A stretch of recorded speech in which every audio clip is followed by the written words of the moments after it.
ఎక్కడెక్కడ చెత్త అంతా ఊడ్చి అవతల పడేస్తాడు. ఆ చెత్త ఊడ్చే ప్రక్రియలో కొంచెం నీకు ఇబ్బంది కలుగుద్ది. అర్థమైందా? ఆ గాయాన్ని క్లీన్ చేసే ప్రక్రియలో, నిన్ను శుభ్రం చేసే ప్రక్రియలో, నిన్ను బ్రతికించే ప్రక్రియలో కొంచెం నొప్పి పుట్టిద్ది. ఆ నొప్పులు రకరకాల రూపాల్లో ఉంటాయి.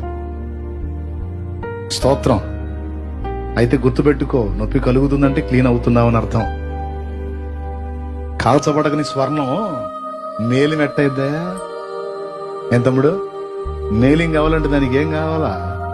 కాలిస్తేనేగా మేలింగ్ చేస్తాడు. అట్లాగే మనలో ఉన్నటువంటి మలినం, మైల కొంత మనకు తెలియదు, అది లోపల పొరల్లో ఉంటది. మొత్తాన్ని క్లీన్ చేయడానికి ఆయన కంసాలి పాత్ర పోషిస్తాడు. అగ్నిలో పెట్టి ఊతాడు నిన్ను.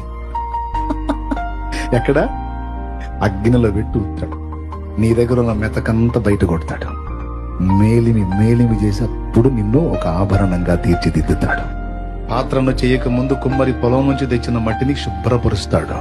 ఎందుకు శుభ్రపరచాలి? ఒక చక్కని పాత్రగా నిన్ను రూపుదిద్దటానికి.